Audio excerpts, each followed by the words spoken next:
The empathy gap of women regarding men is also shared by men. Alan Millard, Men's Equality. When men cop the attitude of blaming men for their misfortunes and abuse in the hands trust of women, victim blaming, it demonstrates the empathy gap amongst men for men.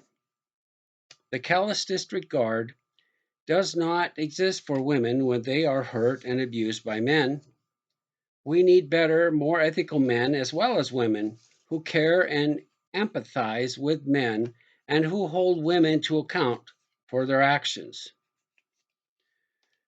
These are otherwise not genuine men's equality advocates, although many claim to be, but those who perpetuate the very thing men's equality advocates are fighting against: misandry. What produces the right kind of masculinity is the right type of male character, just as the right type of femininity comes from the right kind of female character. Character is the basic premise upon which both femininity and masculinity must be based. Men are not to be sculpted to please and appease women who are not of a good character just because they are women. Whether or not men take their abuse like a man doesn't excuse it being applied to them, nor the act by the person administering it. Men are not to take abuse any more than are women. And whether they take it or not provides, again, it's no excuse to administer it, because the violation and poor quality of person doing it exists either way. And that's a type of criminal behavior and act that should be punished. And those recognize who are responsible for it. Thus, the empathy gap is not only evident in women regarding men, but in men regarding other men, which comes from men being groomed from boyhood to please and serve women, even bad women, even women that abuse them. This also leaves no regard for men's differences from women either, but instead leads to men's differences from women being held against them in contempt and easily criminalized. For example, their sexuality and associated stronger sex drive.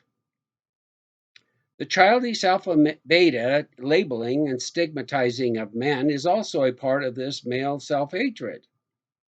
This too comes from men being groomed from boyhood to serve women as to define their manhood, quote, manhood, and to take their abuse like a man, a self perpetuating flaw from within men themselves.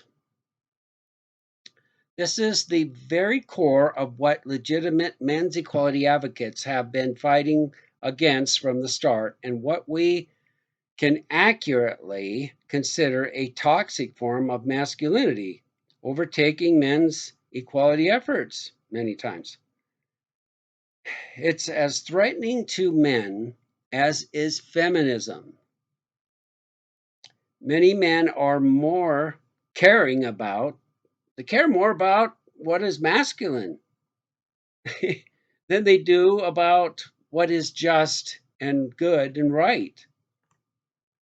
Well, as I said before, whether they're masculine or not, they need to be treated equal to women. So they're off base. We need to look at addressing misandry and forget about this nonsense about being so worried about masculinity. Men as a group are like the ping pong ball being bounced back and forth between religious tradcons on one side and feminists on the other, with no regard for men in either case. Instead, men are used and sacrificed rather than defined in their own right, with others using them for what they can get out of their own self interest due to men's already discounted existence.